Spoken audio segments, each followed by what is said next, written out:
Peace, peace, peace. Shalom, shalom. Salamu alaikum. And welcome to another day to labor in the vineyard of the Most High with your brother. Another day to get in the Word to see what the Most High got to serve. And the lesson I got today, it took me a few days to put this together. I had to figure out what the Most High was trying to show me, what the Spirit was trying to get to me. Because I wrote up a lesson after I finished that last video about Muhammad. I went in a different direction. And when I was working the other day, I had my meditation music on, my tones, sounds. And the Spirit came to me and said, nah, we ain't finished. We going back to Ish. Because there's some more stuff that I need to bring out to show to the people. And I couldn't figure out how to put it together. I've been contemplating for the last 2-3 days how to put it together. Because what was showed to me was the lights. Now we know we the lights, but Ishmael was the only other light in the scriptures. And El means God. Ishmael, Israel, just like the angels. Gabriel, Uriel, Michael, Raphael.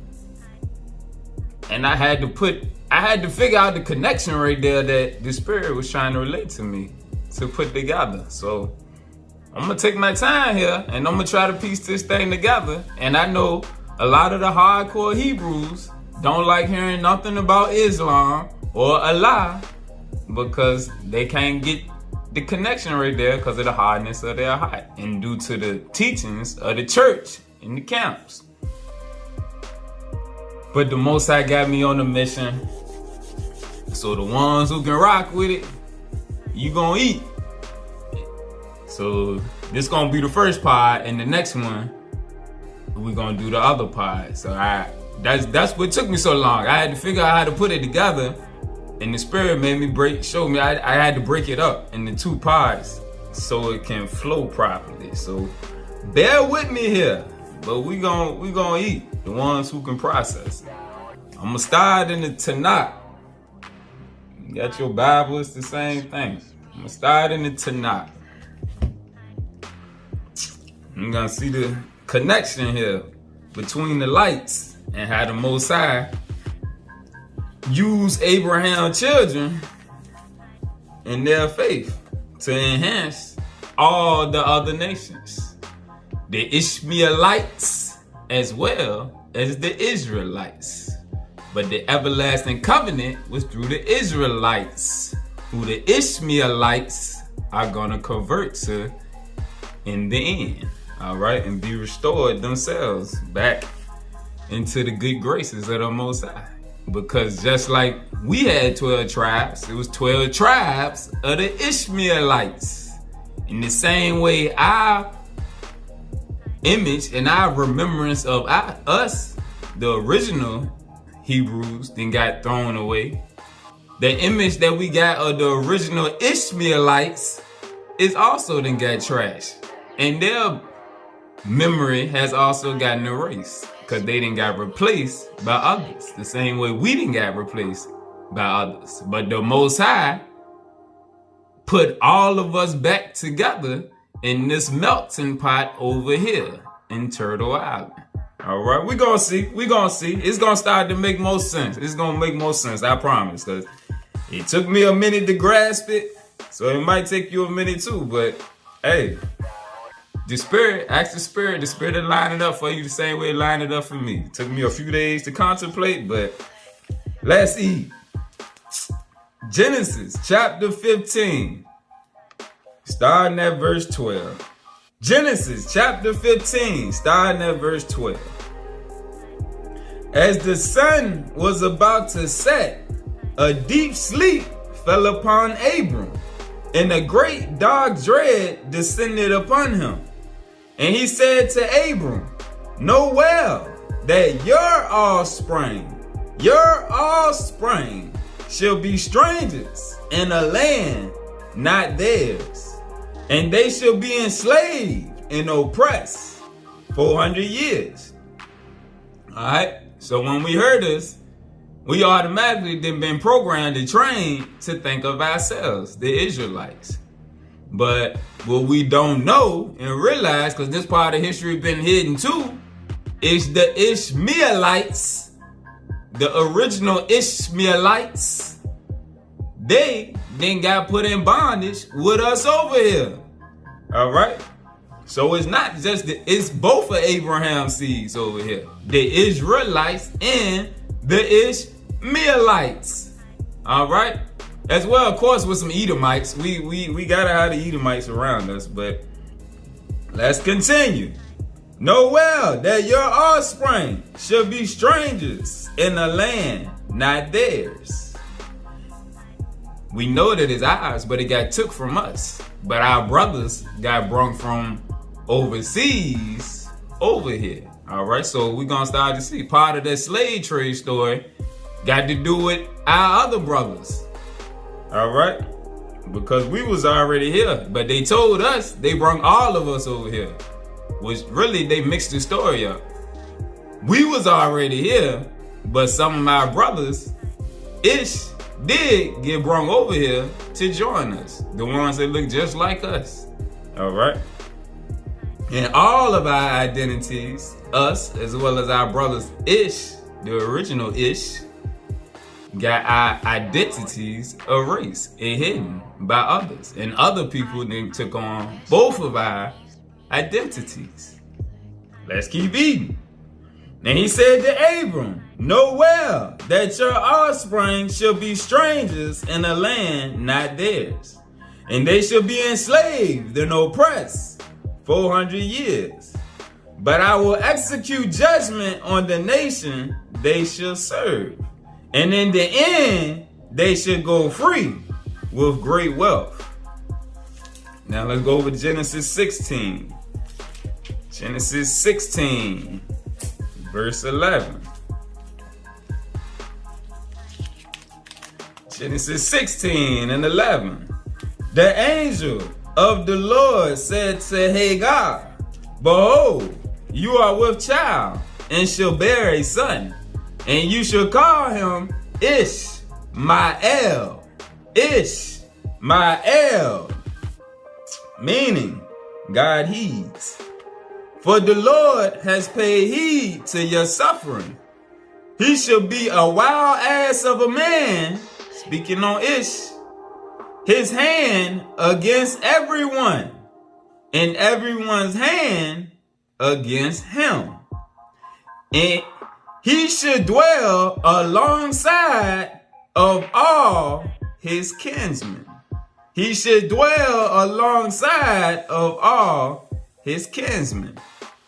All right. Now, let's go down to 17. Let's go down to 17, starting at verse 1.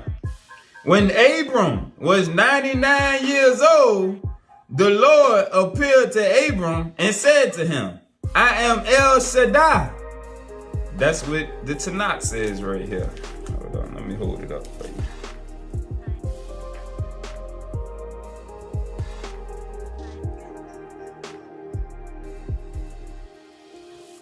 I am El Shaddai. And we all know that's another name for the Most High. In the Tanakh here it says that it means God Almighty. El Shaddai. And like I said, El, Israel, Ishmael, Michael, Uriel, Gabriel. El is what we building this connection off of. All those names got God in their name, the Creator in their name. All right, so there's a significance there. I am El Shaddai. Walk in my ways and be blameless. I will establish my covenant between me and you, and I will make you exceedingly numerous. Abram threw himself on his face, and God, the Creator, spoke to him, Father, as for me, this is my covenant with you. you shall be the father of a multitude of nations. And you shall no longer be called Abram, but your name shall be Abraham. Abraham, which it says here means father of a multitude. For I make you the father of a multitude of nations. I will make you exceedingly fertile and make nations of you, and kings shall come forth from you. I will maintain my covenant between me and you and your offspring to come. The offspring to come was Jacob. All right. Who came? Well, the offspring to come is Isaac, but the covenant is with Jacob. All right. I will maintain my covenant between me and you. All right. And being that there's a covenant between him, the covenant is also pertaining to Ishmael and your offspring to come, which was the Israelites, as an everlasting covenant throughout the ages, to be God to you and to your offspring to come. The everlasting covenant is what returns you to everlasting life. The everlasting covenant was through the Israelites, all right? The everlasting covenant wasn't through the Ishmaelites, but he blessed the Ishmaelites exceedingly, when we're going to see, all right? Go over to verse 18. And Abraham said to God, oh, that Ishmael might live by your favor. Go to 20. As for Ishmael, I have heeded you. I hereby bless him. I will make him fertile and exceedingly numerous. He shall be the father of 12 chieftains, meaning the father of 12 tribes. Just like the 12 tribes of the lights, there's 12 tribes of the other lights, the Ishmaelites. But all of Ish is not lights, all right? That's the difference. The 12 tribes of the Israelites are supposed to be the lights unto the nations. The Ishmaelites, there was a different spirit placed upon them. They didn't have the pure blood, all right? Their blood was mixed with the Egyptian blood, whereas Isaac had the pure blood, all right? Because Abraham and Sarah both came from Shem. They had the pure blood. But the blood of Ish got mixed with the Hamites. All right? So the bloodlines got mixed up. So Ish blood wasn't, he didn't have the pure connection that Isaac had or whatnot, that in turn went to the Israelites through Jacob. All right? Stick with me. I'm trying to piece it together here. I will make him fertile and exceedingly numerous. He shall be the father of 12 chieftains, and I will make of him a great nation. All right. The Arabs were a great nation.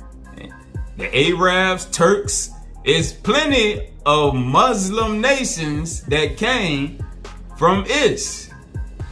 All right. And over time, the same thing that happened with us, the original Ish got rooted out to where when you see him, you no longer look at him as that's Ish. You just look at him, that either he African or he one of them Negroes. All right. But my covenant I will maintain with Isaac, whom Sarah shall bear to you at this season next year. All right, now let's go over to 25, Genesis 25, starting at verse 12. This is the line of Ishmael, Abraham's son. whom Hagar, the Egyptian, Sarah's slave, bore to Abraham. All right, and remember, Ish had the mixed blood. Ish was mixed with the Hamites. These are the names of the sons of Ishmael by their names, in the order of their birth. Nebaioth, the firstborn of Ishmael, Kedar, Abdil, Mibsam, Mishma, Duma, Masa, Hadad, Tema, Jetur, Naphish, and Kedma. These are the sons of Ishmael, and these are their names by their villages and by their encampments. 12 chieftains of as many tribes. Speaking on 12 tribes, all right? So there was 12 tribes of them also. And not all of the Ishmaelites were Arabs. And that's in the book of Jubilees. It says Arabs or Ishmaelites. There's a distinction between them. Some of them were Arabs. Some of them went on to be Turks. Some of them pertain to their original state as just the Ishmaelites. All right. And if you look at the different sets of Muslims, things ain't got distorted with them also. With now we know that Ish was the father of the Muslims, because Prophet Muhammad came through that lineage of Ish. All right. And through Muhammad, once they got their turn to reign, they took off, because the Israelites had everything rocking and rolling, even though we fell off a few times. When Christ, after we wanted Christ to die and got the Romans to kill him, then a little bit after that, Muhammad was born, I believe 507, 500 and some years after Christ, Muhammad was born. All right. And after Muhammad was born and he brought revelations, the Quran empowered Ish, and they grew. Islam started taking over a lots of parts of the world. All right.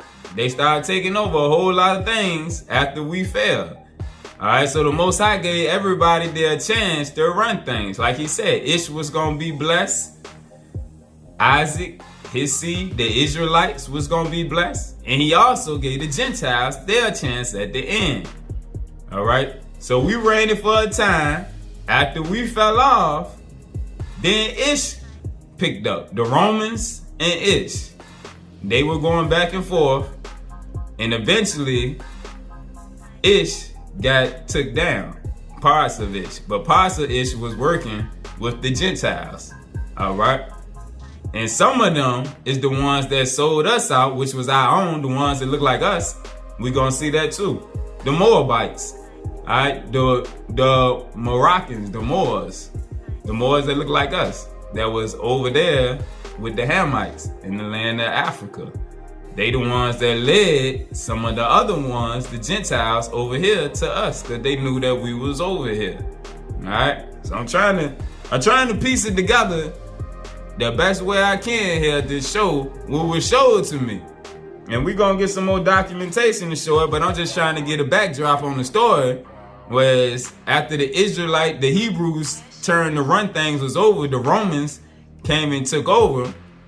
But at the same time, Ish started to be raised up to where you had the Roman Empire, and then you had Islam. Islam started taking off in other parts of the world, which we gonna see. There was the Moors built a whole lot of things. They ran Spain, Europe, Britain. It was different places that the Moors was just building up and in charge. And they had schools that they had built based around the teachings of the Quran, where they was enlightening people. So they were being lights. They were doing what they were supposed to do. They were being lights, all right? The righteous ones. But just like with us, you got the unrighteous ones, all right? Let's keep eating. Let's get back to the word. Let's get back to the words. Let's go to the Quran. Go to the Quran. Because a lot of us don't realize that the God of Ish was the same God of Isaac. Because in the Bible, it just say the God of Abraham, Isaac, and Jacob, but they left out Ish. And in the Quran, it shows us something different. So let's go to Surah 2, 124. Surah 2, verse 124. And remember that Abraham was tried by his Lord with certain commands, which he fulfilled. All right? When he was willing to take Isaac up the hill and sacrifice him like the Most High asked him to do. The Most High tested his faith and seen that he was faithful. All right? And all this led to him being the father of faith. And remember that Abraham was tried by his Lord with certain commands, which he fulfilled. And he said, I will make thee a leader to the nations. All right. But he said, my promise is not within the reach of evildoers. My promise is not within the reach of evildoers. So even though he made the covenant with Abraham, the seeds of Abraham, who were evildoers, the promise is not within reach of the evildoers. Go over to verse 30. And who turns away from the religion of Abraham, but such as debase their souls with folly? The religion of Abraham is simply faith. Faith in the Most High. It's not Judaism or none of that stuff. It's faith. Faith was the religion of Abraham. Faith in the Most High. And who turns away from the religion of Abraham, but only such as debase their souls with folly? Abraham we chose and rendered pure in this world, and he will be in the hereafter in the ranks of the righteous. Go to 132.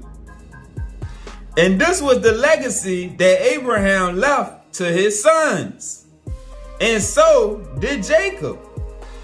O my sons, Allah, or the Most High, have chosen the faith for you. Then die not except in the faith of Islam. Islam means submission to the will of Allah. Submission to the will of the Most High. So what he's saying here, die not except in faith of the will of the Most High. If it's the will of the Most High, go along with it. Make it happen. That's what he's saying here. Oh, my sons, the Most High had chosen this faith for you. Then die not except in the faith of submission to the will of your Creator. That was the religion of Abraham. Submission to the will of the Most High. Let thy will be done. 133. Were ye witnesses when death appeared before Jacob? Behold, he said to his sons, what will ye worship after me? They said, we shall worship thy God and the God of thy fathers, of Abraham, Ishmael, and Isaac, the one true God. The one true God. To him we bow in submission to his will. Again, when death appeared before Jacob, behold, he said to his sons, Jacob, who is Israel, he said to his sons, what will ye worship after me? They said, we shall worship thy God and the God of thy fathers, of Abraham, Ishmael, and Isaac, the one true God. To him we bow in submission to his will. Alright? So this is what a lot of us don't realize when we get stuck on the fact, oh, Allah is that's a different God. That's one of the gods of the nation. That's one of the false gods. No. Allah is another name for El Shaddai. another name for Yahweh, another name for the Most High, another name for Ahiah, another name for Yahweh. It's just another name for the God of Abraham, Ishmael, Isaac, and Jacob. All right, but in the Bible, it leave Ish out, just like it don't cover much at all that got to do with our brother Ish. All right, they don't have much information about him at all in the Bible. All right, so you got to know that they done took some stuff out. Go over to 136. 136. So we done established the fact that Ishmael believed in the same God as his daddy, Abraham, who is the same God that his brother Jacob believed in, who is Israel. All right? Abraham, Ishmael, and Jacob, Abraham, Ishmael, and Israel all believe in the same God. The name game is throwing people off. They all knew it was only one creator. It was only one creator. All right? The Most High said he trusted Abraham to teach his seed and to raise them upright. That's in Genesis. So he wasn't just speaking on raising up Jacob. No. He also raised up Ishmael. He would travel to go see him. Read the book of Jasher. He would travel to go see his son Ish. The Most High trusted him to teach his kids properly. Not just one child and neglect the other. No. Because then he would be going against the will of the Most High. It's not the will of the Most High for him to neglect his kids. No, but it's due to our ignorance and our being stuck in the teachings of the church in the camps that we can't see the bigger picture. Put your spiritual mind on and get off of your carnal mindset and the teachings that we done had from the past. Because the Most High said we supposed to increase in knowledge, not stay the same. Increase. 136. We believe in Allah or Ahiah. Whatever name float your boat. We believe in the Most High, in the revelation given to us and to Abraham. This is the Muslim speaking right here. We believe in Allah, in the revelation given to us, and to Abraham, and to Ishmael, and to Isaac, and to Jacob, and the tribes, and that was given to Moses and Jesus, or Yahweh or Yeshua, and that which was given to all prophets from their creator. We make no difference between one and another of them. We bow to the Most High in submission to his will. If you got the sealed portion and you listen to the last lesson, you know that Christ came to Muhammad when he was in the mountain and told him, do not mention his name when you out here delivering the message that I give to you. Because the people was in idolatry. They was in idolatry to the flesh of the man of Jesus. And it was taking them away from the Most High. So Christ instructed Muhammad not to use his name. It's not that Muhammad changed things. No, people changed things when it came to the religion of Islam. But what Muhammad taught was submission to the will of your creator. He was getting them away from idolatry. They was worshiping the person of Jesus instead of worshiping the Most High. That's why I say right here, the Muslims believe in all the revelations. The Old Testament on up to the New. They believe in all the revelations from all of the prophets that was sent. But they bow in submission to their creator. who was the creator and God of Abraham. All right.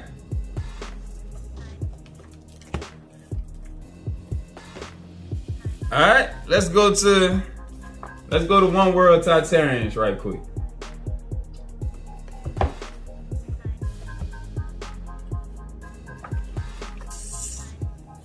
So we can start to see something here.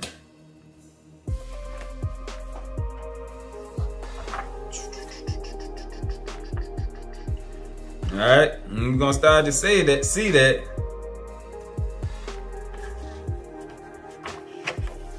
Hold on here. I lost my.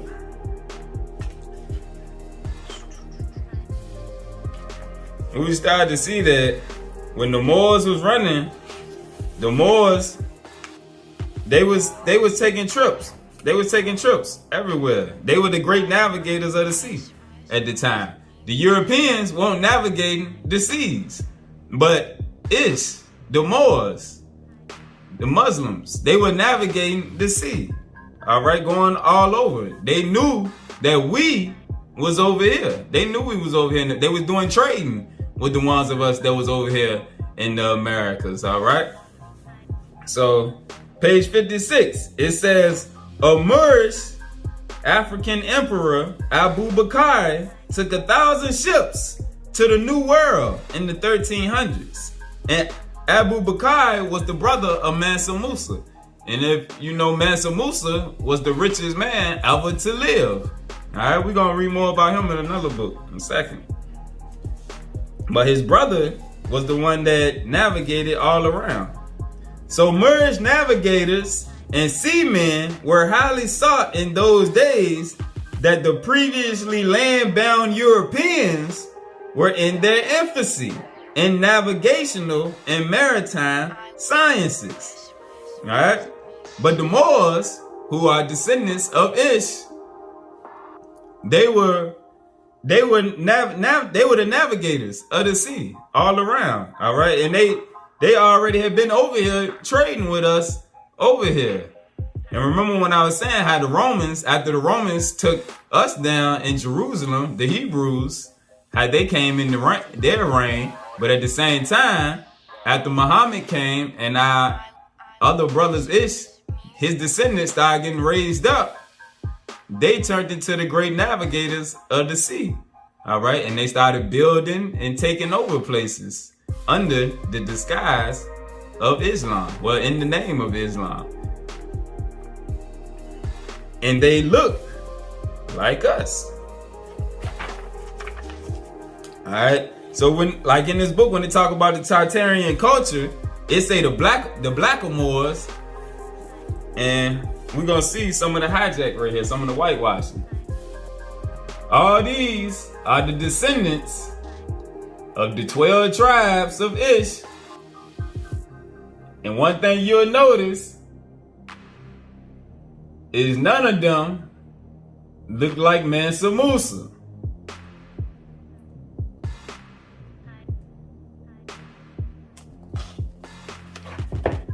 So what happened to the image of the original Ish?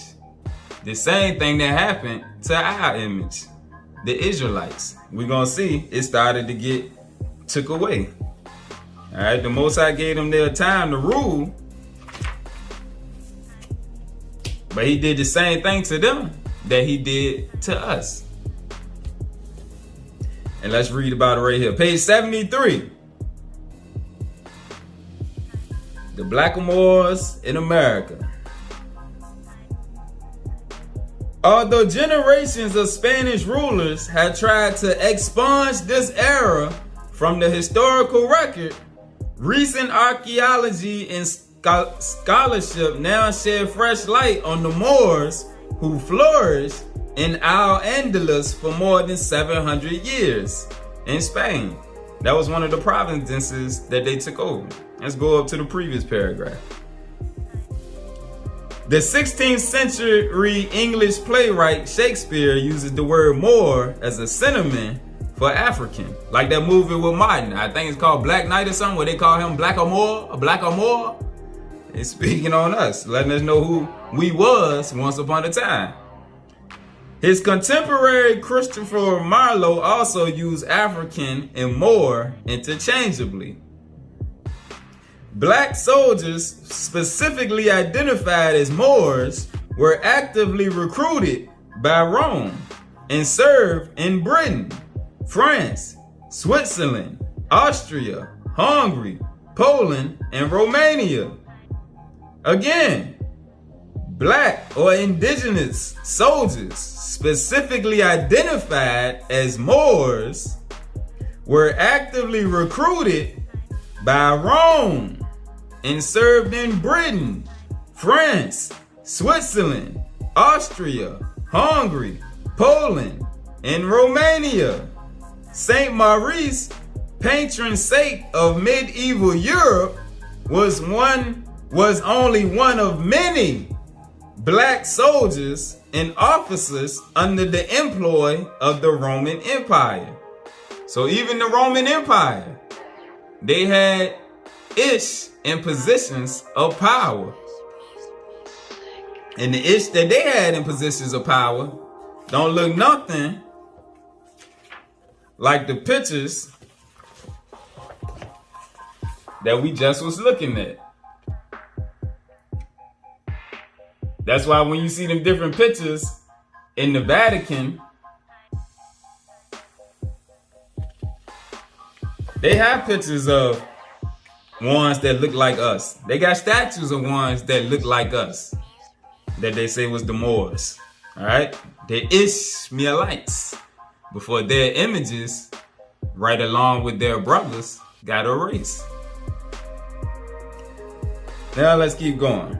Although generations of Spanish rulers have tried to expunge this era, and see, Spanish, ish, it was a different type of ish ruling there also.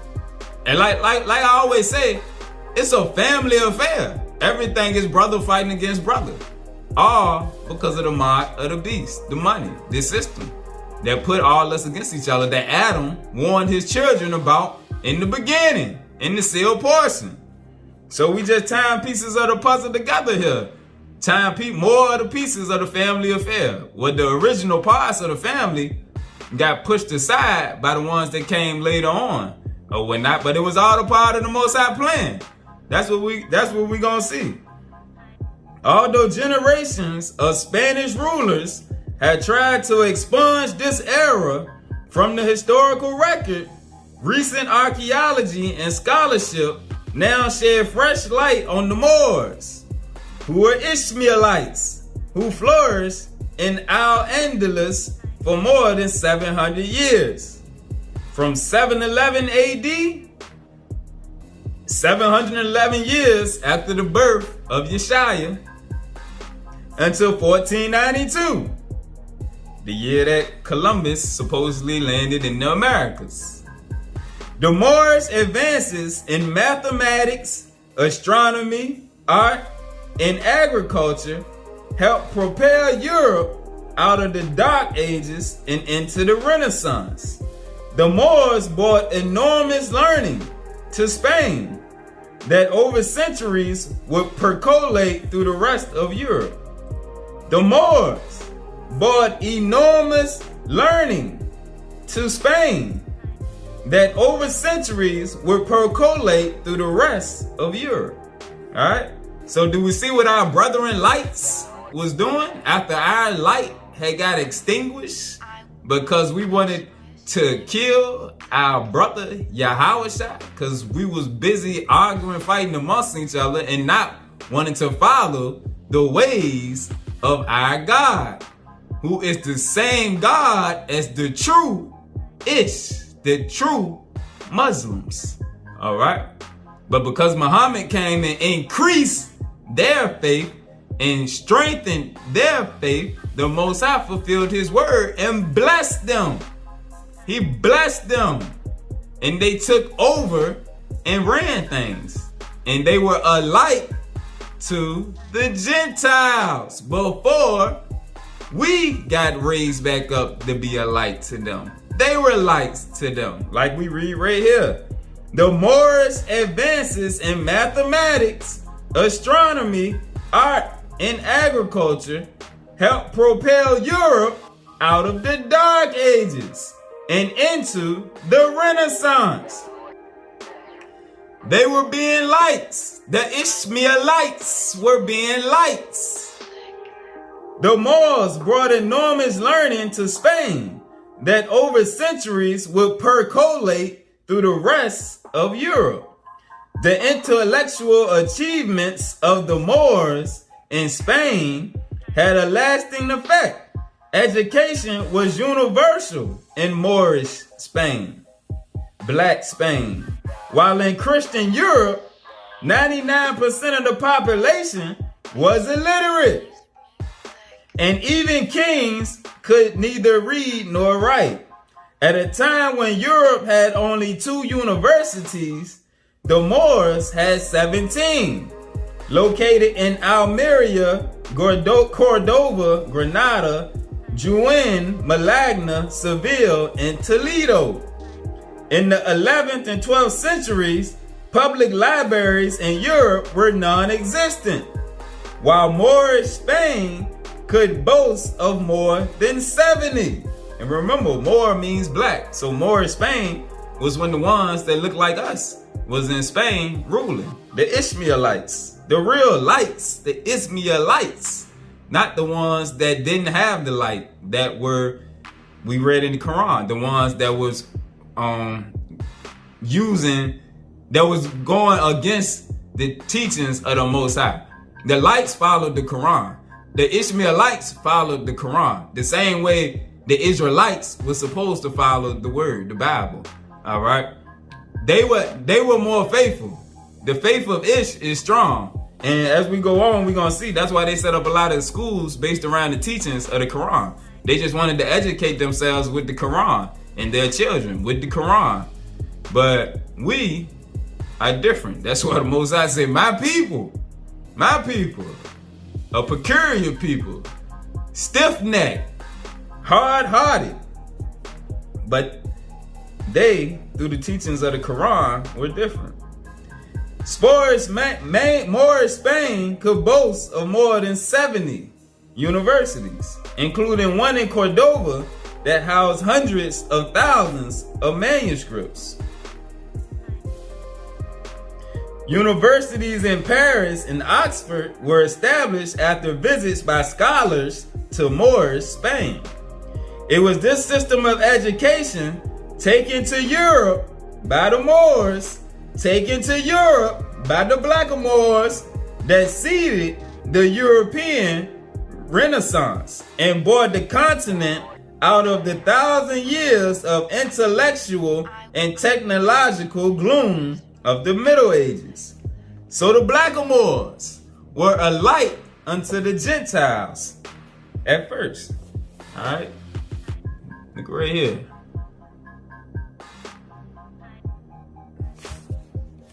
Then, see right there, the Ishmaelites that look like us. But now, when we think of Ish, or we think of Arabs, or even for the most part Muslims, we think of other people.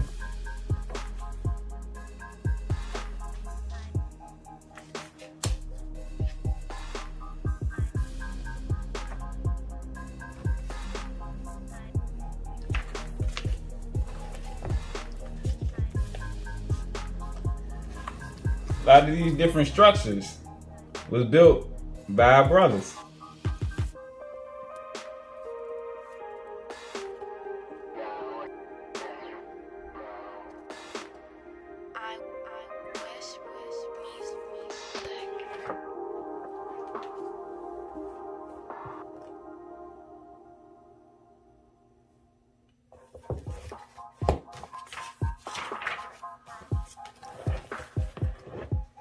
More different structures. A lot of those structures that over in Rome, Europe, Italy, Spain, Britain, a lot of those structures that now we think that white folks or Gentiles then built. They was built by us. They was built by our brothers. They was built by our brothers. The Most High want Abraham's seed to get credit, because both us, Ish, and the Israelites have gotten wiped away. We ain't got washed out of history. Alright, so let's go to a book my brother Big Judah put me on a while ago. Secret Voyages. Secret Voyages. And we're gonna see how the Moors was out here navigating. Page 140. Probably more than half of the geographical intelligence that was subsequently incorporated into the Ming, which is the Ming Dynasty, mapping effort derived from Muslim sources. Their region of maritime influence in the 15th century included the Indian Ocean, the Mediterranean Sea, the Red Sea, and the Eastern Atlantic countries from South Africa to the Iberian Peninsula, that is Portugal and Spain. They also sent ships across the Atlantic Ocean under the auspices of the Moors. The chronicles of the Song Dynasty, dating to the 13th century, reported that the Moors had reached a new mainland after sailing for 100 days west of Iberia. They called this land Mulanpi. At least that was how the Arabic name was translated into the Chinese account. It was noted that the Moors returned from this new land carrying a cargo of corn cobs that were 3 inches long and also very large gourds. The Chinese historian Hu Lin Li has identified these corn cobs and gourds as maize and pumpkins. Both were indigenous American plants. So we see the Moors, the black Moors, was over here way before Columbus and way before any of the Europeans, because the Moors was the ones that taught them how to navigate the seas. The Moors already had the maps. We see evidence of the joint Ming-Moor expeditions to the New World in the form of an early map of the Florida Peninsula.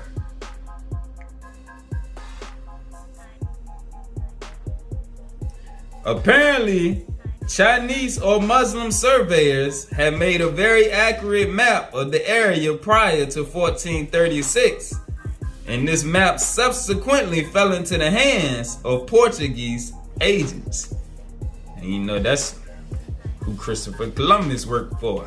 He was Portuguese. Page 145. Muslim maps, Ishmaelite maps were also beyond the reach of the Confucian spies, but they were all available to their ally Zheng. A map by the Muslim cartographer Al-Idrisi for King Roger of Sicily was produced in 1154. This map identifies a new land in the far west across the Atlantic Ocean as Farland. All right, and we know that this was Turtle Island. This was the Americas. In 1250, another Muslim cartographer, Ibn Said, identified this New World mainland as Anchiras, and it was later called Antillia on 15th century Portuguese maps. Thus, it seems apparent from the cartographic evidence that the Arabs were sailing overseas to an isle called Antillia or Anchiras in the Atlantic Ocean, and they were engaged in mapping the east coast of a new world. Archaeologists have identified a hoard of Islamic coins from the 11th century that were unearthed near Cambridge, Massachusetts. Other Islamic artifacts include rock inscriptions and trade money have been found in New York and Tennessee. Old world plants that the Arabs might have carried along on their voyage. Limes, almonds, and oranges were reported as already growing when European explorers traveled along the East Coast. Apparently, European geographers were aware that the Chinese and the Arabs were engaged in exploring the Atlantic Ocean. Alright. So the Moors were working with different nations over there. Like we already read. They was working with Rome. They was working with China. They was working with Russia. They were working with all type of people over there. And they knew they was already over here way before the Europeans knew we was over here. Alright. So back to the One World Tartarians, page 30, where it's talk about the original American Moors were Islamic. Islam was in America and had a big influence on America because you have a total of 565 names, 484 in America and 81 in Canada, of villages, towns, cities, mountains, lakes, rivers, and etc. are etymologically Arabic, which were designated by locals long before the arrival of Columbus. Many of these names are in fact the same as names of Islamic places. Mecca in Indiana, Medina in Idaho, Medina in New York, Medina in Hazen in North Dakota, Medina in Ohio, Medina in Tennessee, Medina in Texas, Medina in Arva in Ontario, Muhammad in Illinois, Mona in Utah are just a few noticeable names at the outset.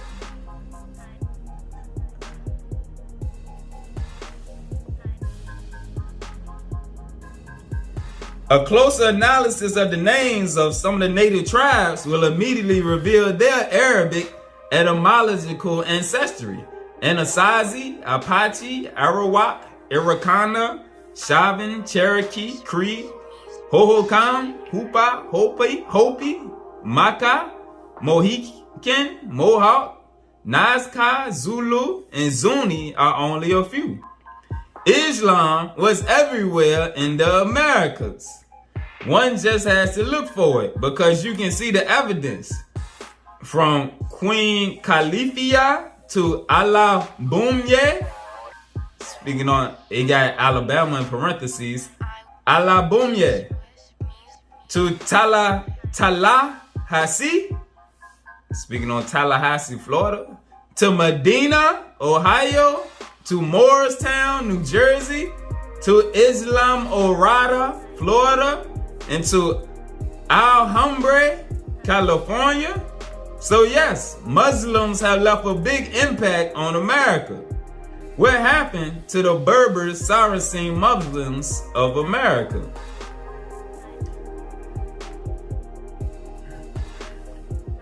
There are over 500 cities and towns in the United States named after Muslims and a huge part of Europe as well. The textbook history and education of today are all manipulated. Therefore, Western academics will not get us out of our deep sleep because Western academics is the institution that has put the people to sleep. The Moors, the Washita, the indigenous, to begin with.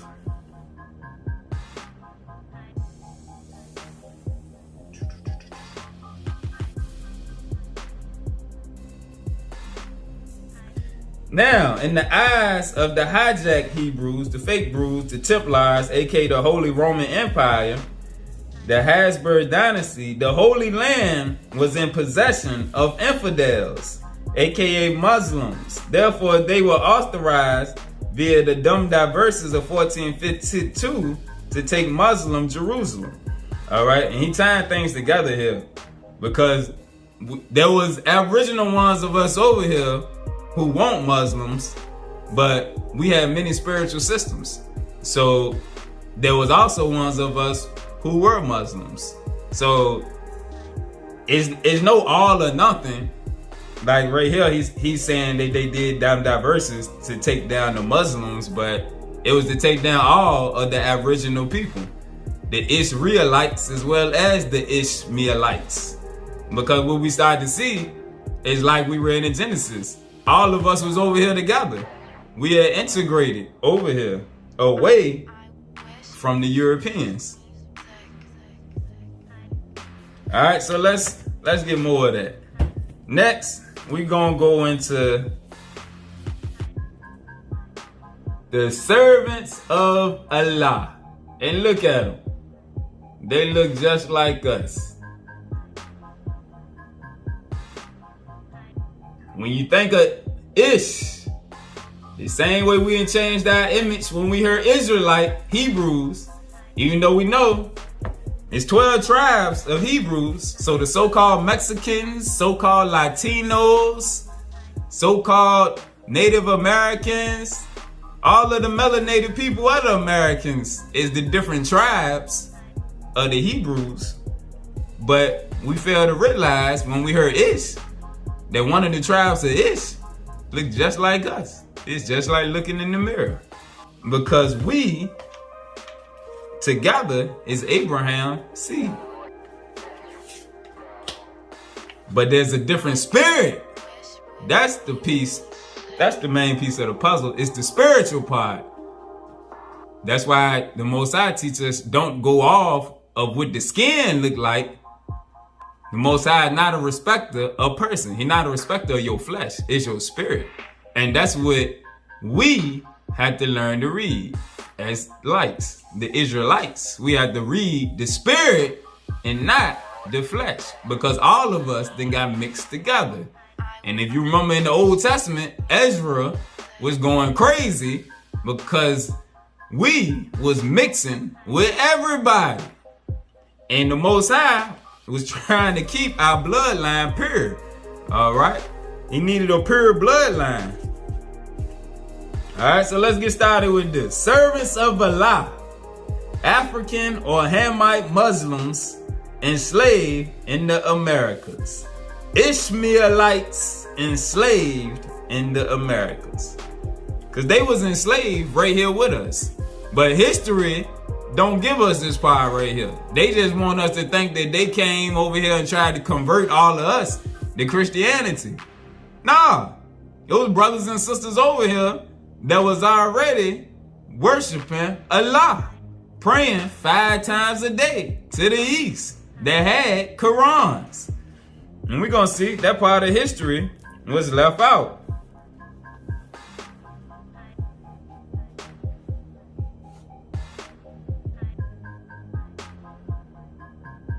All right, we're going to start page 5. And you know how, side note here to make things make more sense, they always tell us that the Atlantic slave trade brought slaves from West Africa over here to populate America. Everything we're doing was West Africa, West Africa, West Africa. And now, if you seen the last roots that came out with Kunta Kinte, and they was Muslims, you could tell by the way they was dressed, and because they was praying to Allah, this book right here, I started to bring that part out to where Dane Calloway, Cumrio, and all the historian brothers then did a good job showing how the slave trade was backwards and we got sent from here to other places. But the other aspect of that was our brothers over there in West Africa also got shipped to different places. They got shipped to Spain, Portugal. Some of them got shipped to South America from there. Some of them got shipped to here. So all of us got blended up together. But the fact remains, we are indigenous to the land over here, and we was indigenous to the lands over there. They just swapped us all around, blending us all together. But that was the plan of the Most High.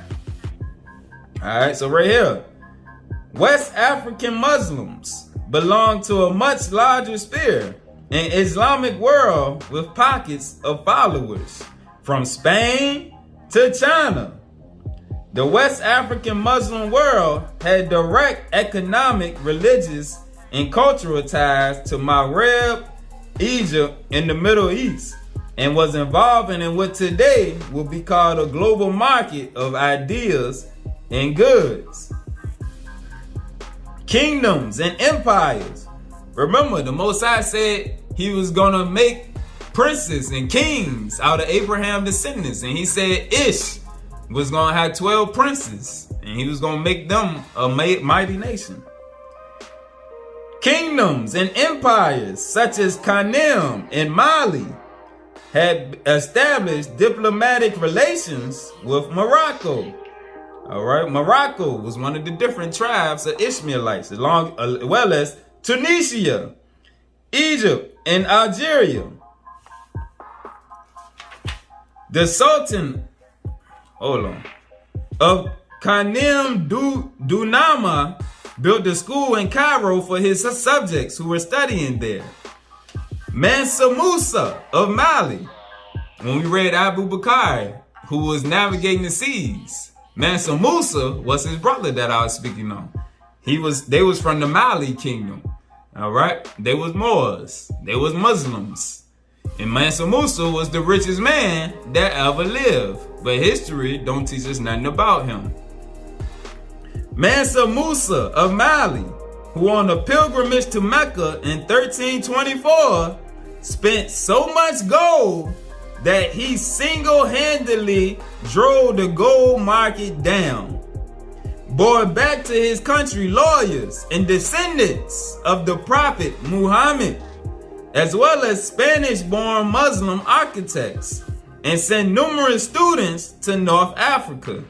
There was a constant exchange of religious commentators, scholars, lawyers, and theologians between the indigenous Africans, the Maghreb, and the Middle East.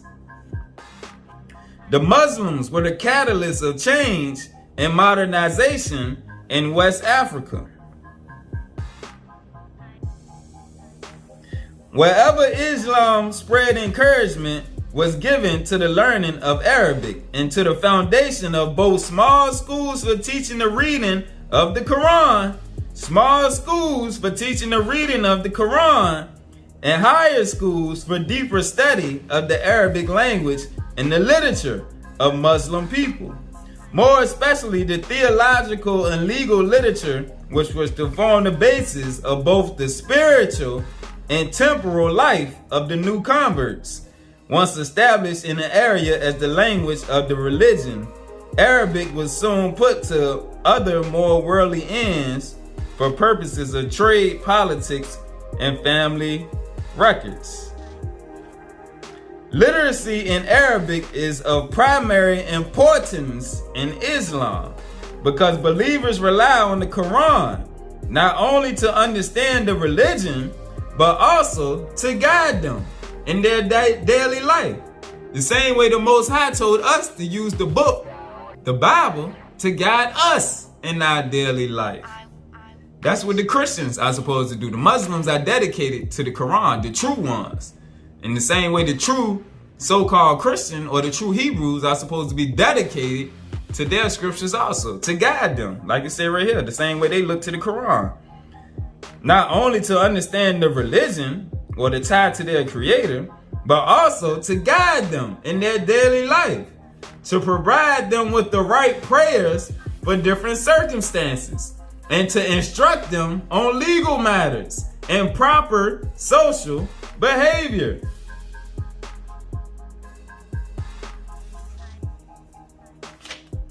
All right, so the book is to guide us in many different ways.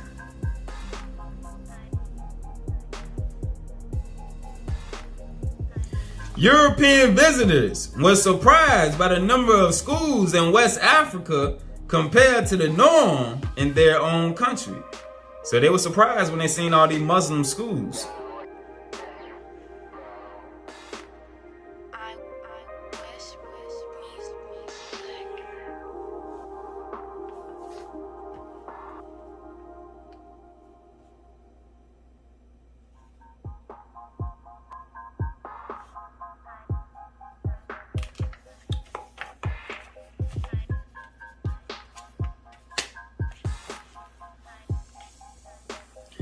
Although there was no color prejudice in pre-Islamic and early Islamic Arabia, there was no color prejudice in pre-Islamic before the religion came, is what it's saying when it's saying pre-Islamic. Before the religion came, when they just had the Quran. Although there was no color prejudice in pre-Islamic and early Islamic Arabia, a debate arose by the end of the 7th century between Islamic writers who expressed anti-black prejudice. All right, they was beginning to whitewash to get rid of the original Ish. And others who vigorously defended the dark-skinned Africans or the indigenous ones.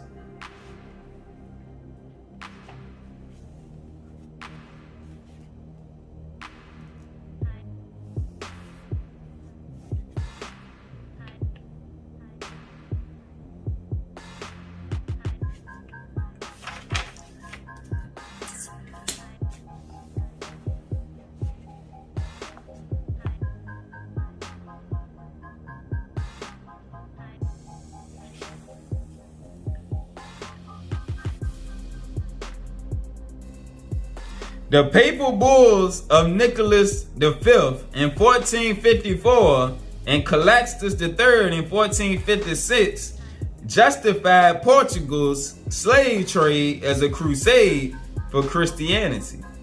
The Europeans immediately set out to enlighten the indigenous Africans, among whom, as they soon realized, were many Muslims. Father Barrera, a Portuguese Jesuit who traveled from Sierra Leone to Senegal in 1606, noted that the Fulos followed the sect of Muhammad. The Jalofo followed the law of Muhammad. The Berbers followed the law of Muhammad. The Mandingas followed the sect of Muhammad. And on the New Roots movie, he was talking, Kunta Kinte was talking about he was a Mandingo warrior. Allah. They was adamant. So, like I said, this book started to line up with the story of the New Roots, where the Muslims, they were kidnapped.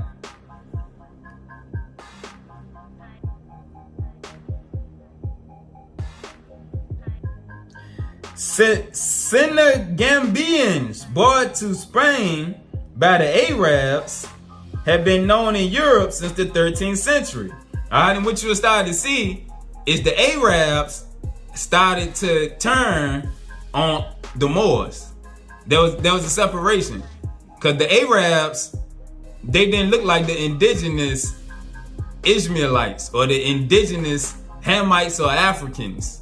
They didn't look like them.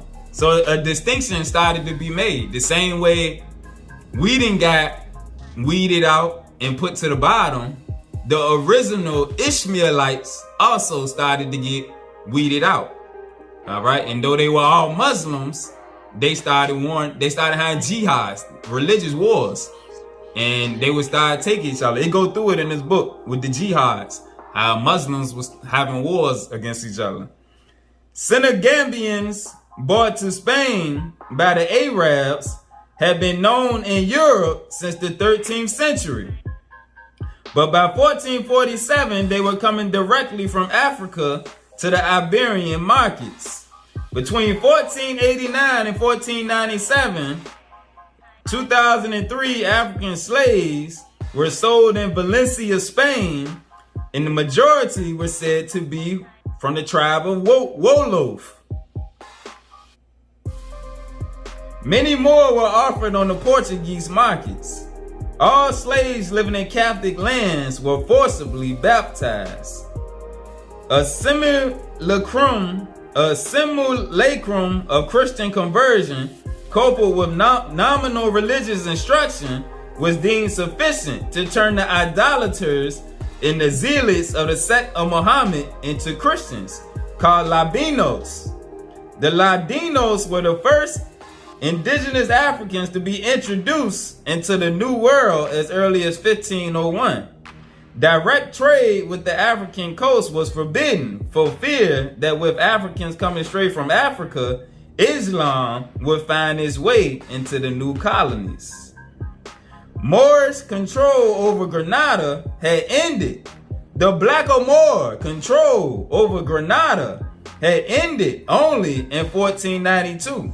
And hostility toward the occupying Muslims, who were the Blackamoors, the Black Muslims, the Black Moors, the original Ishmaelites, and Islam ran deep. Spain was cautious because it knew firsthand the danger that Islam and most Muslims could represent.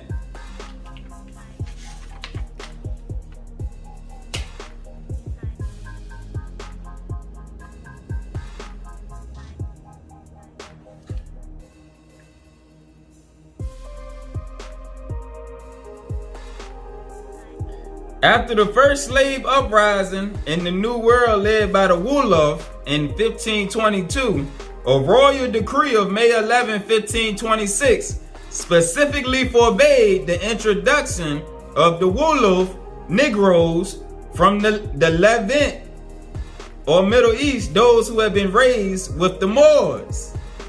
All the groups that the decree prohibited were either completely or mostly Muslim. Within 50 years, 5 decrees were passed to forbid the importation of indigenous Muslims to the Spanish colonies.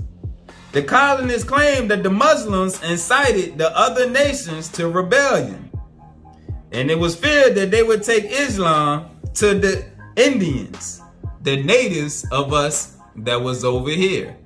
All right. So at first they started importing Muslims to Spain and Portugal and the islands of the sea. Just like the Most High said, he was going to spread all us out around the islands of the sea in the different lands, the 4 corners of the earth.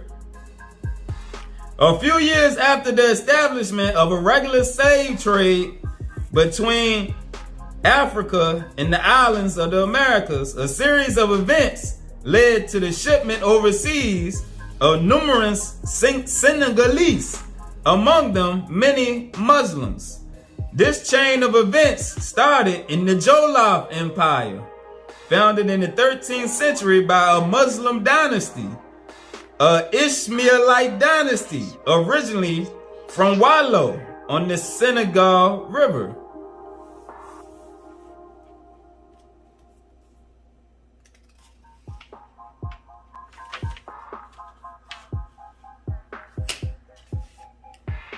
Every conflict that led to the disintegration of the Jollof sent Muslim Wolof, Mandingo, Tucolor, and Fulani to Mexico,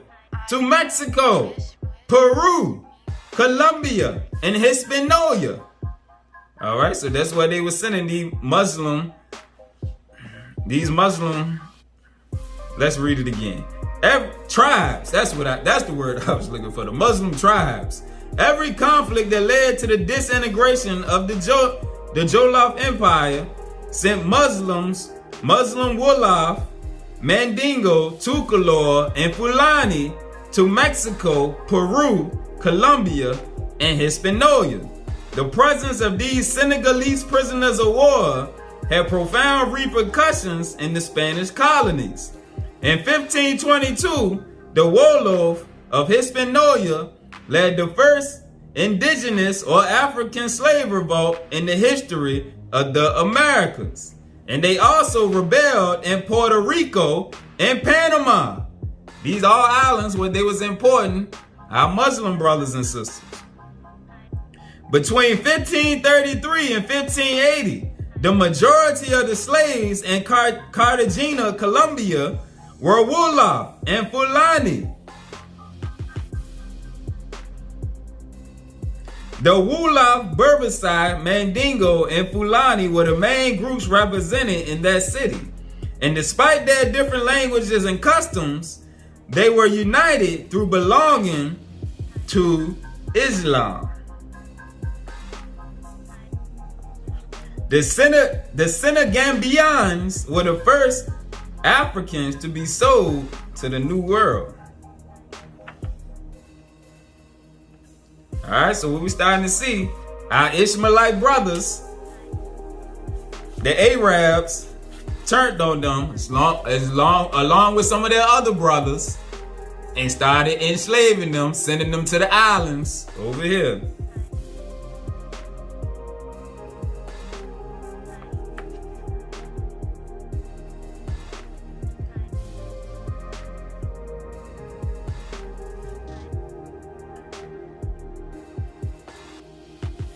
There is no doubt that uneducated, poorly educated, semi-illiterate, and illiterate men and women were among the Muslims of the Americas, but certain facts about Muslim life in this era, as testified in documents of the time, strongly indicate that a large proportion of the deported Africans or the indigenous came from the intellectual elite.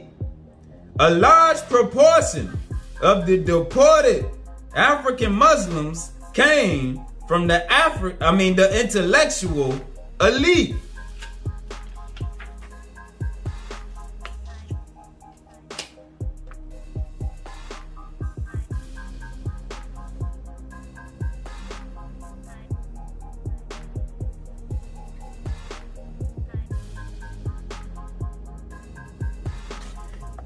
Islam, the Muslims, and the Atlantic slave trade were interconnected in a variety of ways. All right, and that's just not saying coming to North America, Atlantic slave, the islands in the Atlantic Ocean. All right, as we been seeing, they were sent to a variety of different islands before they was sent here. We was mixed all around, the same way the Most High told us. And it wasn't just us, it was them too. Islam, the Muslims, and the Atlantic slave trade were interconnected in a variety of ways. Muslims sold unbelievers to the Europeans because Islam allowed it. Pagan rulers, for their part, sold Muslims to the Europeans because of their religion. By condemning the transatlantic trade, the Muslims rallied non-Muslims to their cause. Islam expanded in part because it forbade its followers to sell their brethren, and powerless peasants sought its protection against the European trade. By exchanging slaves for firearms, the Muslim theocracies were able to defend their borders and protect their subjects, including non-Muslims who had asked for their protection. The Europeans were opposed to the Muslims who, as a rule, did not raid their own people and were organized enough to resist them, but were eager to trade with them for pagan captives. Although Muslims were enslaved and later colonization, which the Muslim movements opposed, was triumphant, Islam became associated with resistance to foreign rule and protection of the peasants. All right? So not all Muslims went against each other. But just like with us, some people don't abide by the rules. And like the Most High say, the ones who partake in evil, I work against them. They don't have my protection. They have no part in the covenant. And like I said, it took me a minute to figure out how I was supposed to put this lesson together. And what I ended up getting out of it was saying how I ain't done. We still got more, but it's just the way it was coming together was strange to me. But what the Most High was showing me was how all of us then got mixed up together. And Muslims and Israelites, not all Abraham children, but a good majority of us is all over here mixed together. And our division is still amongst us spiritually, whereas some of us are they Muslims, or they Hebrews, whereas they can't see the unity. The God of Abraham was the same God of Ishmael and of Israel. They had the same God because their daddy taught them well. Alright? And it's the unity that I started to realize.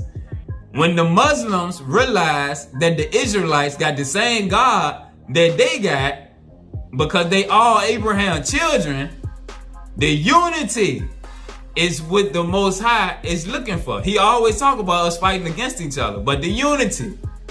Whereas the everlasting covenant was through the Israelites, because the Israelites was the ones that was going to receive the fullness of the gospel. Whereas the Muslims, for the most part, only stick to the Bible and the Quran. But the Israelites was going to receive the rest of the fullness of the gospel. So the Muslims had to follow their little brother, the Israelites, so that they can also be led to the fullness of the gospel and realize that we both got the same God, the same creator, Allah or Ahaya or Yahweh or Yahweh. Whatever name float your boat, it's the same. So the Most High want to turn the two into one, to realize y'all all Abraham children. But the ones who don't follow whatever written text it is that they got is going to be weeded out. And the ones who can come to the light and then been awoke to see the fullness of the gospel, they're going to receive the blessing, the full blessing of the Most High. That's what I started to realize. Whereas the next video that I'm going to do is going to show the hidden ones, speaking on us, the Israelites. But the first, I had to separate the two because I couldn't see how to put it together all together. And what the Spirit showed me, do the Ishmaelites first and show how they came and joined with the Israelites unbeknown, and how they both worshiping the same God, the ones that's true believers between the two of them. The true believers of Abraham's seed worship what we read in the Quran, the religion of Abraham.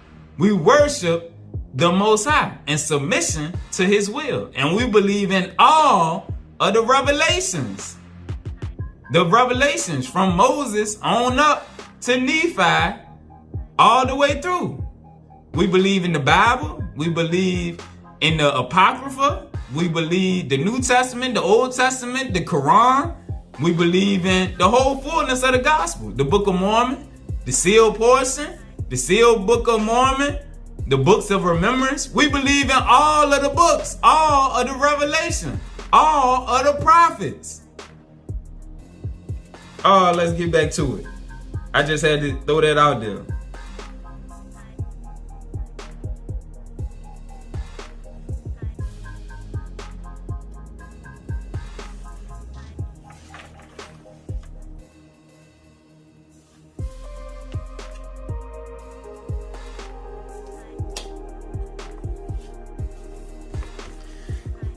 Though many resisted conversion, not all Muslims can be portrayed as rebels.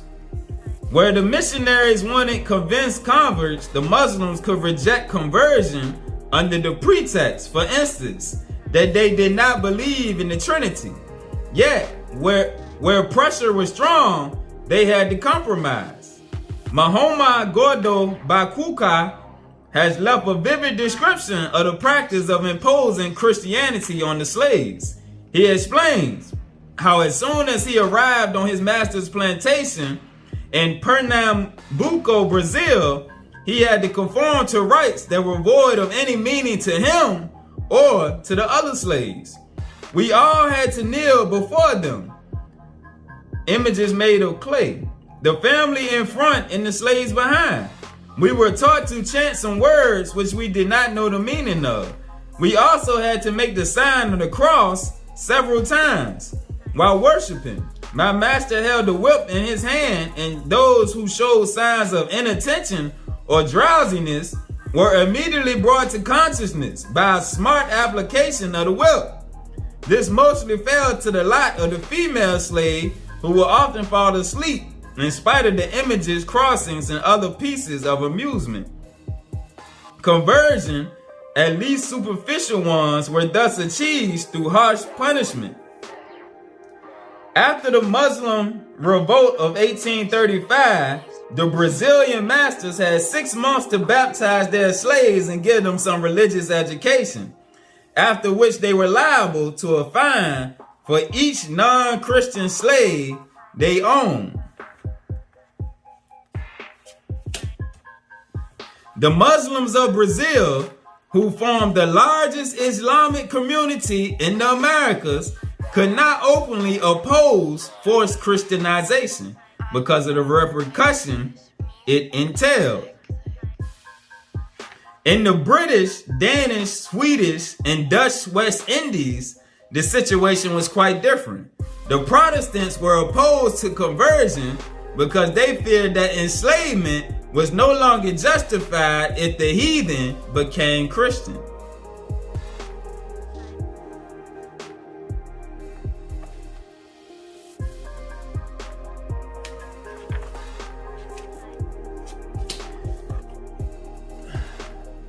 The Sea Island Muslims did not hide to pray. They did so very publicly in front of the other slaves, and some prayed in front of their masters. Thomas Spalding's grandson, for example, mentioned that his grandfather had slaves, devout Muslims, who prayed to Allah morning, noon, and evening, and that Balafi faced east to call upon Allah. In Brazil, enslaved and emancipated Africans had succeeded in secretly maintaining a Muslim community large enough and sufficiently organized that the common prayer could be held in a consecrated place. African religions were forbidden at the time, and these slave meetings could not have gone unnoticed. Even in Bohemia, where city life was more flexible than anywhere else in the slave colonies.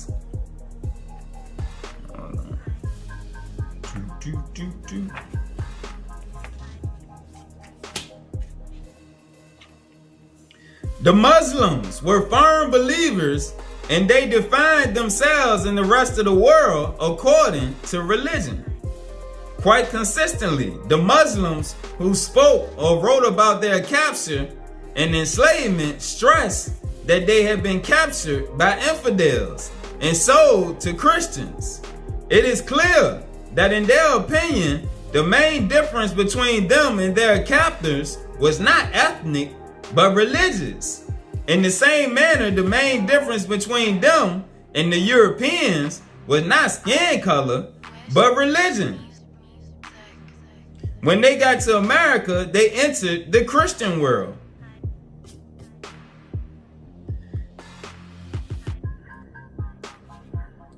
Abrima Ab al-Rahman, who was a deeply religious man, but also a pragmatist and a moderate, held similar, if not quite as strongly worded views of the Christians. I tell you, the New Testament, very good law. You Christians no follow it. You no pray often enough. Again, I tell you, the New Testament, very good law. You Christians no follow it. You no pray often enough. You greedy after money. If you good man, you join religion. But you want more land, more niggers. You make nigger work hard, make more cotton. Where do you find that in your law? The same as today. Where do they find these things at in their law, in their scriptures?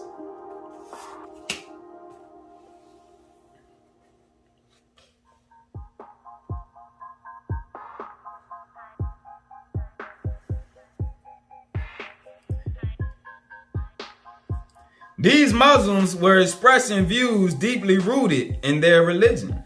Actually, Islam holds the Bible, the Torah, Judaism, and Christianity in high esteem, but affirms that the Jews and the Christians do not follow their holy books. The Quran says, if only the people of the book had believed and been righteous, if only they had stood fast by the Torah and the gospel and all the revelation that was sent to them from their Lord, they would have eaten both from above them and from below their good. They would have eaten the good things from heaven and on earth. All right, we went through that in the last lesson, showing what the Quran called us, the people of the book, the Hebrews, the people of the book. Muhammad started going to the Jews, the Hebrews. Then the Most High sent him on, teach the Ishmaelites, the Arabs. So he came, like we read in the sealed portion. Christ sent him to try to bring them back to the Most High and to stop their idol worship of the flesh of Jesus. All right, because they was worshiping Jesus. Jesus, the same way the Christian church do now. Jesus, Jesus, Jesus. They not worshiping the Most High because they stuck on the person of Jesus. So the Most High, to get them in the spirit, bring them back to him and make no graven images. So therefore, you only can worship what you see when you close your eyes, the spirit. Worship in the spirit. Don't worship the things that your eyes can see. Don't worship men in the flesh. Same way some Muslims go astray. We're not supposed to be worshiping Muhammad. We're not supposed to be worshiping Jesus. We're not supposed to be worshiping Elijah Muhammad. We're not supposed to be worshiping none of the men that brought us the religions, none of the prophets, not Fard Muhammad, not Noble Drew Ali, not Clarence X, none of that.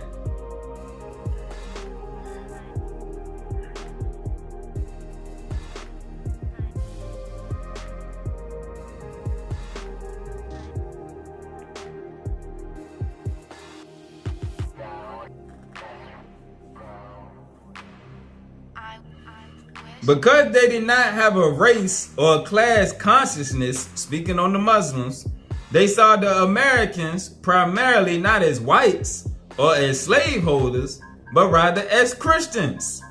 They seen them according to their religion, according to their God, all right? And their God actions was portrayed through them. So that's why when they revolted, when they seen that it wasn't the whites that they were looking at as the white people was bad. No, the God that they worshiping is what they seen. And if the God that you worshiping wants you to act like that, then something wrong with you. You evil. That's why the Most High always told us, no, you had to clean yourself up to come back in my image and likeness, so that when others see you, they see me. What the Muslims seen when they seen the Christians, they didn't see the Most High. They didn't see Allah. They didn't even see the Christians, who their God Jesus that they called them. No, they seen Satan. They seen wickedness. And that's the same thing with a lot of us. When people see us, we supposed to be, if you call yourself a Christian or whatever, you supposed to be in the image and likeness. Which means your spirit has been transformed because you always in your book. Getting guidance spiritually, elevating spiritually. You're always getting elevated through the teachings. You're not just going to church one time a week, which there's no spiritual nutrition in that right there. You're not going to eat food just once a week. So why you going to feed your spirit just one time a week? You eat 3, 4, 5, 6 times a day. So at least feed your spirit at least once a day, maybe twice. That's how your spirit start to eat and grow and transform. All right.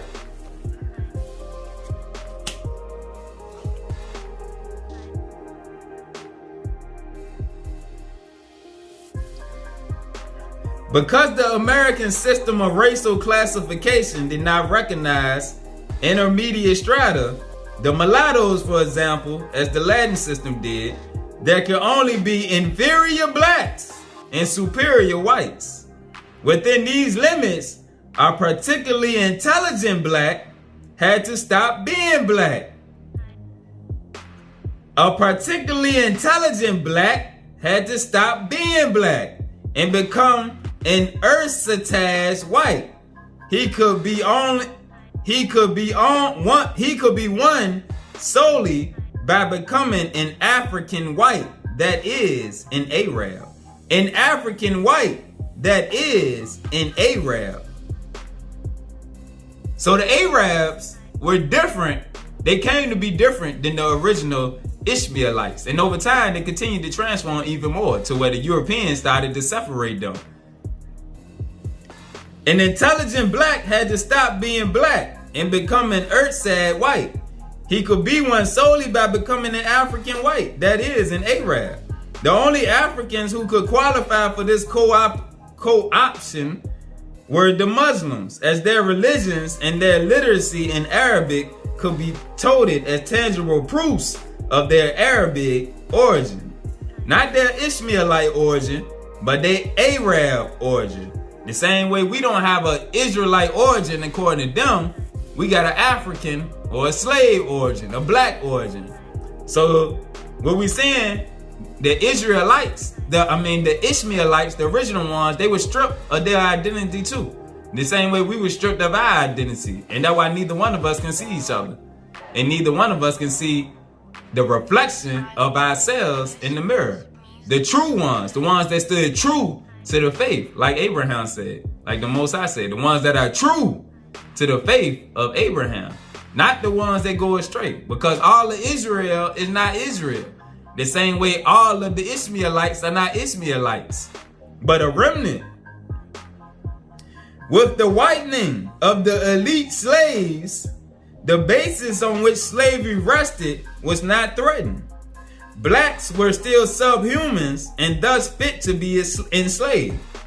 Whereas the Moorish princes, warriors, and fellow slave traders could elevate themselves to the highest positions within the boundaries of the rigid slave society. All right, so this is just another way that they turned the Ishmaelites one against another. They turned the Muslims against each other.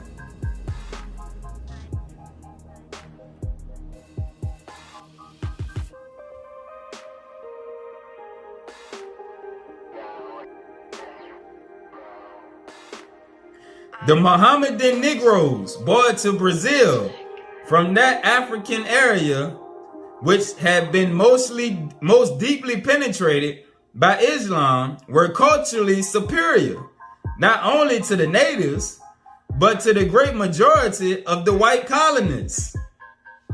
The Muslims that were brought over there were culturally superior to the great majority of the white colonists.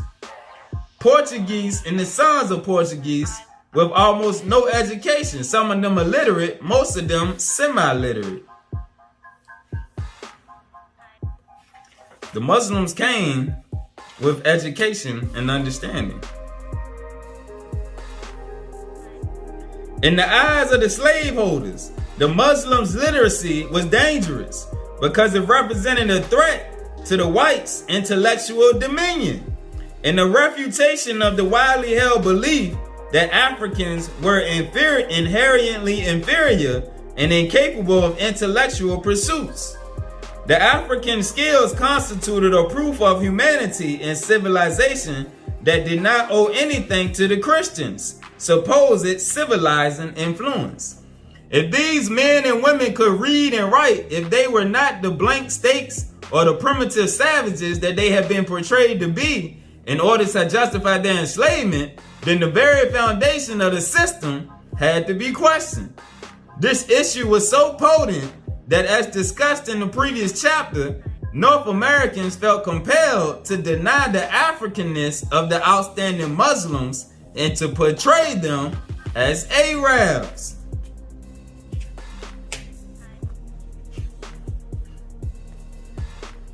Much further up the scale, the Muslims who had succeeded in gaining the sympathy of the whites could see a whole world of opportunity opening up to them for the preservation of their knowledge.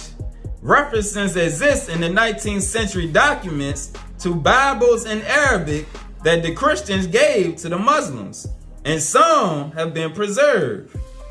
All right, so they used them. They act like they converted to Christianity so that they could get some Bibles written in their language, so that they could continue to grow their understanding and to walk with their God. Contrary to appearances, the fact that Muslims read the Bible was not usually an indication that they were on their way to conversion. Brima, Abu Bakr, and Omar M.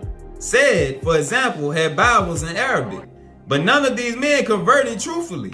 All, however, benefited from their apparent willingness to conform to their owner's religion, and they were treated with leniency. Reading the Bible could also present a real intellectual and religious interest to the Muslims and be a true comfort, for it enabled them to go back to a spiritual world they had devoted many years of their free lives to study. They all knew the characters and stories of the Holy Book, since the Quran speaks abundantly of the Old and New Testaments. In addition, some had already read and studied Christian texts in Africa, as confirmed by Mungo Park for Senegambia, where he had seen manuscripts of an Arabic version of the Pentateuch of Moses. Besides the intellectual interest, the Muslims may have had another reason to be able to receive Bibles in Arabic.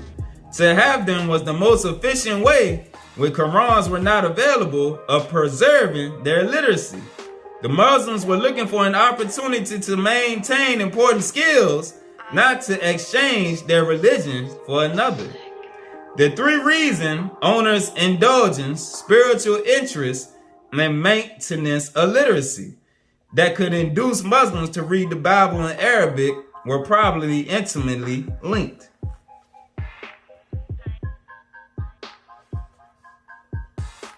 The recorded presence of Qurans in Arabic in the hands of slaves on the plantations of Georgia, Trinidad, Brazil, and Jamaica might seem the result of extraordinary chance, but in reality it was the product of thorough planning. The first recorded sources of Qurans, as surprisingly as it may seem, were sympathetic Christians. Just as some gave Bibles in Arabic to the Muslims, others offered them Qurans. Omar Said, pastor, who mentioned that through the kindness of some friends, an English translation of the Quran was produced for him and read to him. Omar seems to have had two Qurans. The secretary of the American Colonization Society reported in 1837. Alright, so they got all this history, but they didn't hid it from us, so that we don't know. A lot of us are descendants of Muslims that was over here. Whereas they made us think that the only thing over here was Christianity. But a lot of us are descendants of Ishmaelites that was over here, that mixed with the natives that was over here, the indigenous that was already over here, which the Most High, like he said, blending all us back together.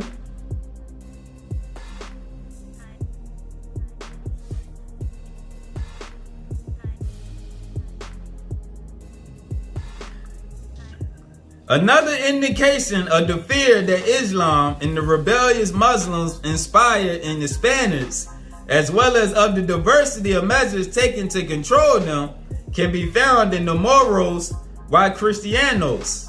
This was a special type of anti-Muslim play that the colonists imported from Spain and Portugal. The settlers made the slaves in the Americas play out the struggle between the Moors and the Christians in Spain, which ended with the eviction of the former, the eviction of the Moors, when they overtook them in 1492. This story was a good illustration to the bondmen of the superiority of the Christians over the Muslims. If the Moors, who had conquered parts of the Iberian Peninsula and dominated the Spaniards and Portuguese for 7 centuries, finally had been subjugated, then it should have become evident to Muslim slaves that they could not hope to accomplish much in the Americas with their violent opposition to their Christian masters.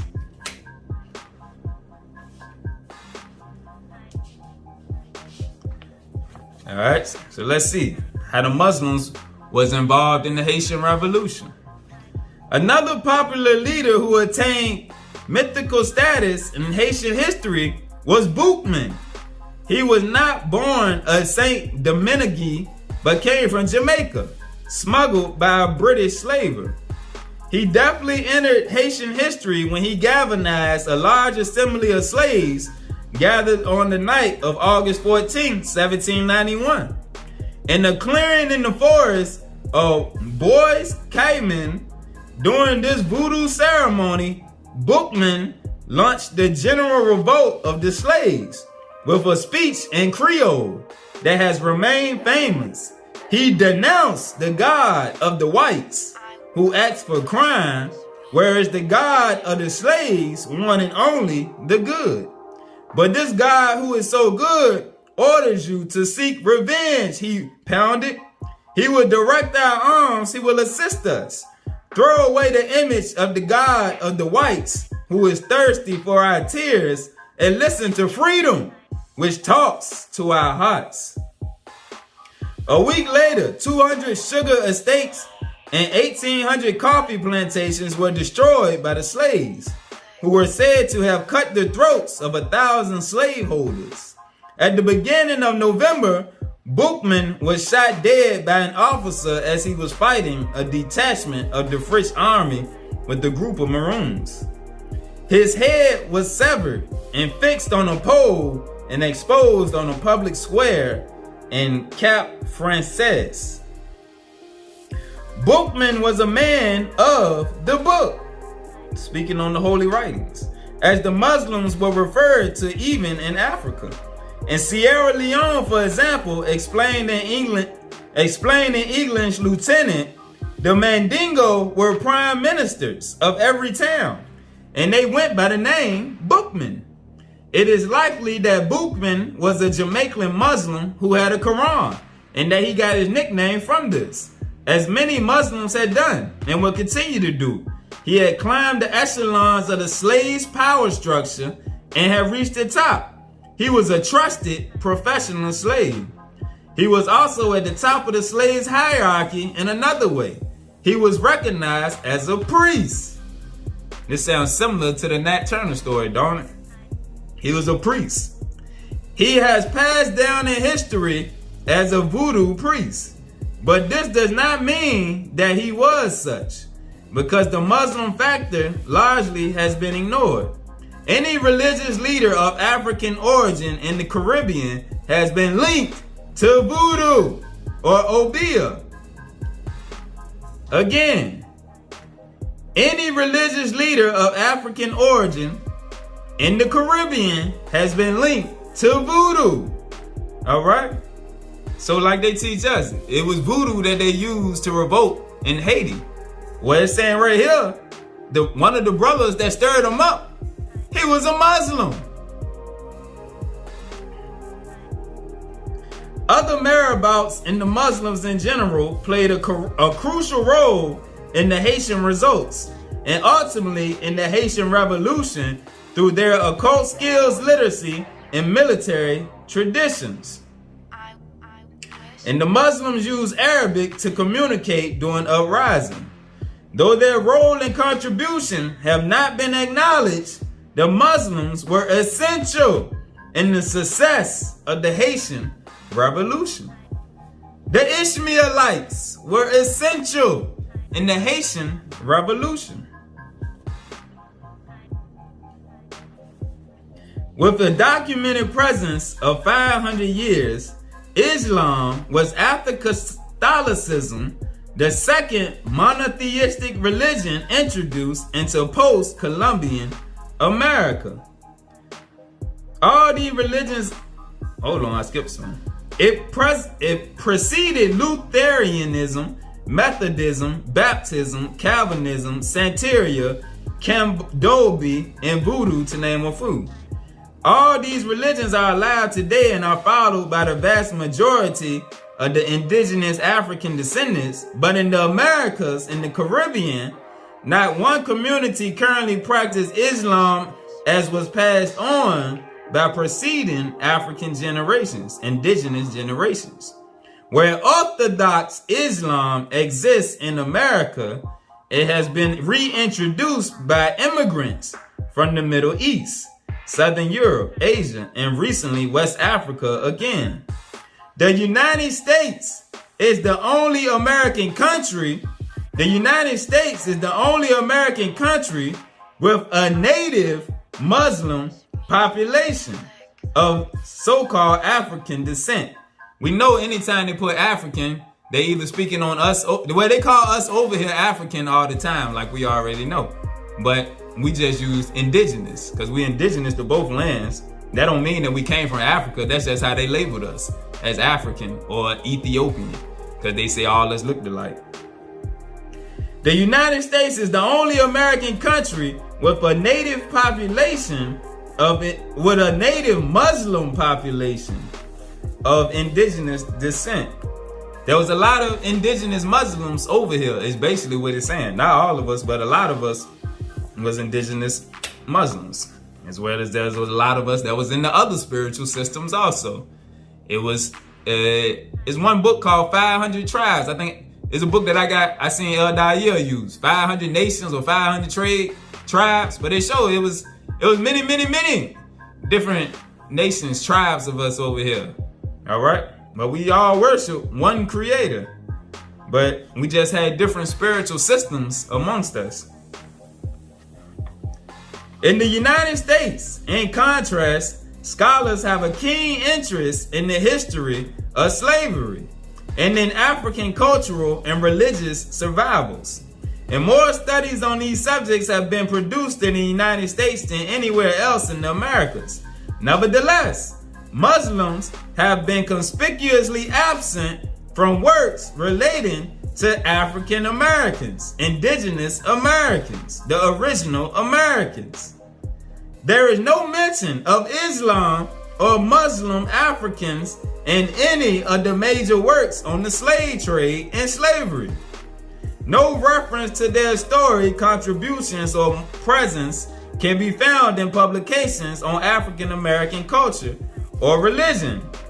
Lack of resources cannot explain this phenomenon because an abundance of published records exists on 18th and 19th century Muslims in the United States. Writers and artists, for their part, have given the subject of Muslim slaves in the Americas little attention. All right, and they got different resources in this book, and it's an interesting book. Now, some of the things in here, such as when they get to talking about the slave trade and how so many millions and millions was brought over here, we know that has been debunked by great historians out here, our brothers like Dane Calloway, Camaro, but it's good information for the most part in here, saying how a lot of us over here was Muslims. And all the books that tie to it show how the Ishmaelites was navigating the globe. All right, so one more thing. All right, so that was in the late 1800s.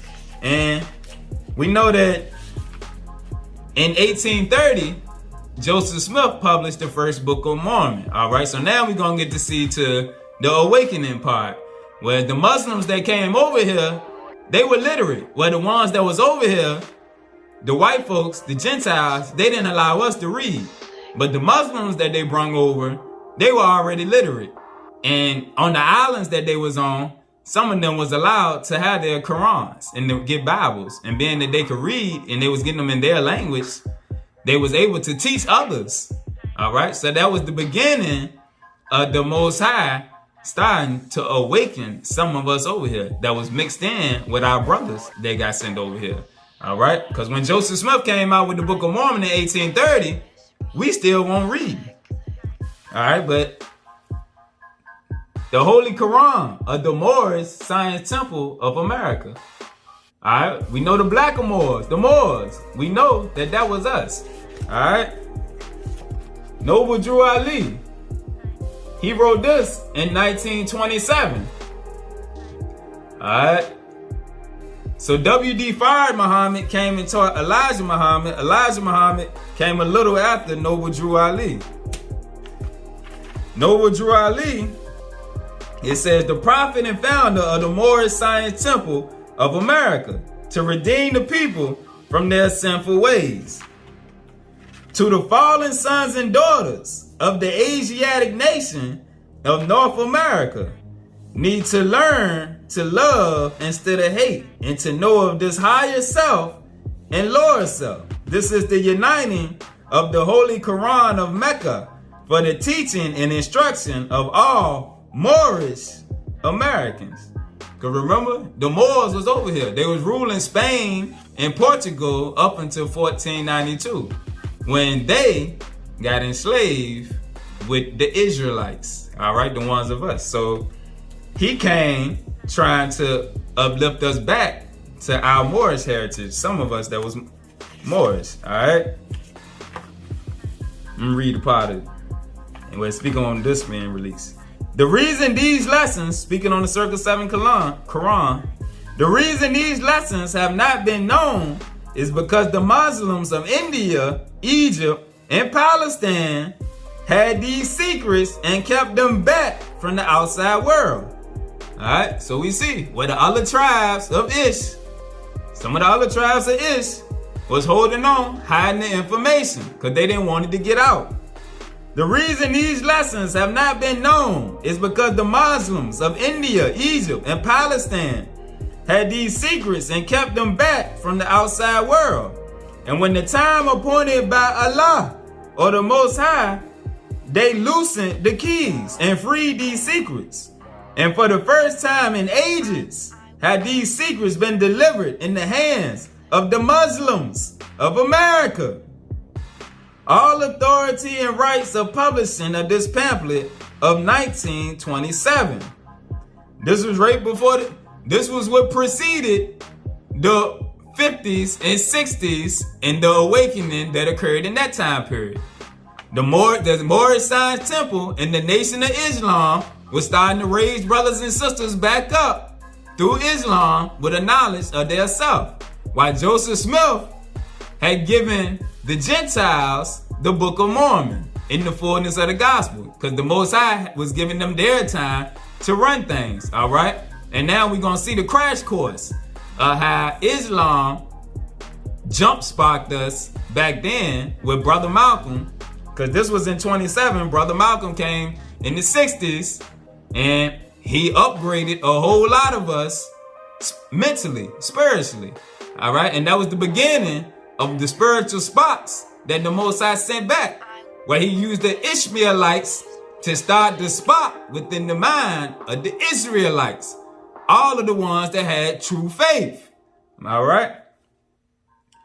These industrious acts of the Muslims of Northwest and Southwest Africa, all right, right here, Northwest and Southwest, speaking on West Africa, where it said a lot of the more Muslims was brung from, that was brung to the islands, and over here, the industrious acts of the Muslims of Northwest and Southwest Africa, these are the Moabites.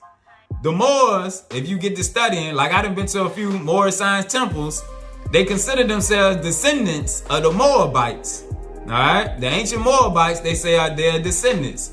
Who the Moabites came from Lot. Lot is the nephew of Abraham. So again, continuing to see how the spiritual family got split up, fighting amongst each other, but the Most High started to bring us back together. The Moabites, the Hamathites, and the Canaanites, who were driven out of the land of Canaan by Joshua and received permission from the pharaohs of Egypt to settle in that portion of Egypt. In later years, they formed themselves kingdoms. The kingdoms that the Most High said he was going to give to the Ishmaelites. These kingdoms are called this day Morocco, Algiers, Tunis, Tripoli. Alright, so those were some of the kingdoms of the Ishmaelites.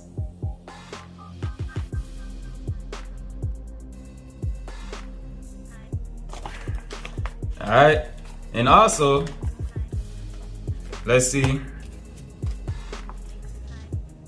But at the same time, the Ishmaelites were the ones that sold us out over here. See what they say? The resurrection of the Moorish nation. See Noble Drew Ali with the fez on his head. The Moors were the fez. But let's see who they were working with.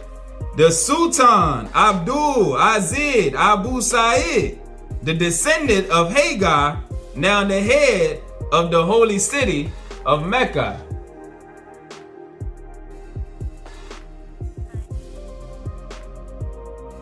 All right, see? And this is the Ish that started to wipe out our image, or the Ishmaelite image, and they erase everything that they did, to where now when we think of Ish, it's the other brothers right here.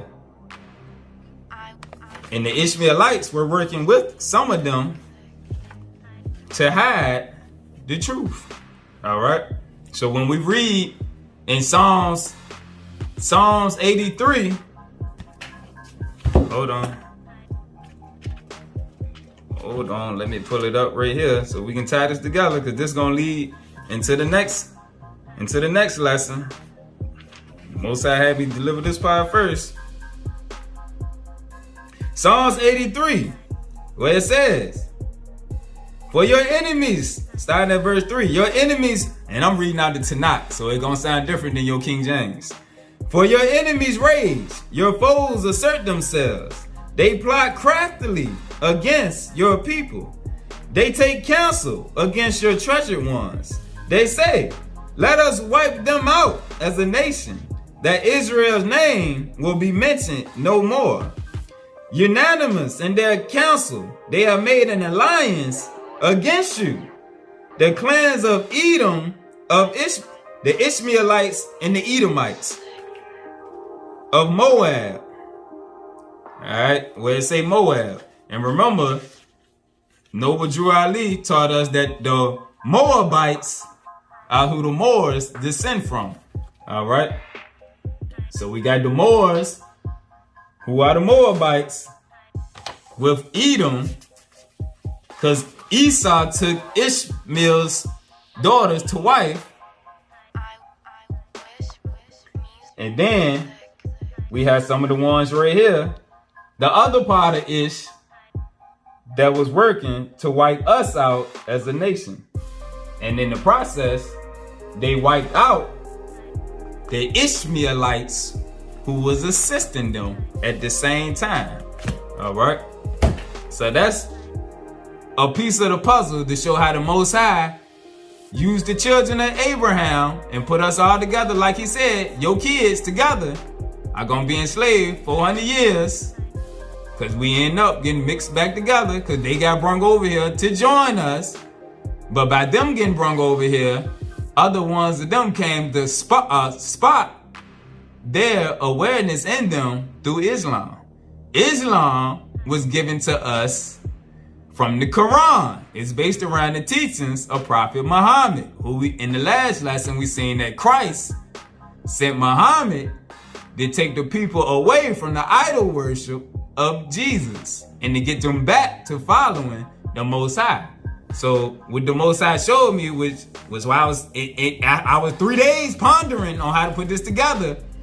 But the core of it, the Quran, the other stick, was sent to raise up Ish and the Ishmaelites, all right? And they started being a light unto the Gentile nations before we were. And they built up and did good things. And their other brothers ended up taking them down and enslaving them to where Ish wiped out the original Ishmaelites that look like us. This image of the Ishmaelites then got wiped out, as well as the image of the original Israelites. But the Ishmaelites was joined in with us over here in the Americas, and the Most High used them to jumpstart the awakening process over here in the Americas through Islam. The Moorish Science Temple and the Nation of Islam started to spark our minds in a way that Christianity couldn't. Even Martin Luther King went to start visiting with Elijah Muhammad, which they don't teach people about. But even he started to realize that Malcolm had something that he didn't have, and that Malcolm was right, because he was taught differently. All right? But once Malcolm went over to Egypt and the land over there, his mind also started to change, because he got the true teachings of Islam without the racism involved. What he said was he realized in America is a different environment than outside of America, to where the Muslims over there, he could worship with them in the spirit. the racist attitudes towards the black man wasn't the same as it was over here. So his views on Islam started to change. So when he came back, he was ready to upgrade us with that. All right. So this was just a lesson right here. The next part, we're going to go into next. I'm going to do that part next, and it's going to bring it full circle to where the Most High used our brothers, the other set of lights, the only other lights, to jump spot the Israelites, which is going to bring the Ishmaelites that are true to the faith of our father Abraham back into the fold. All right? Eat on it. Peace.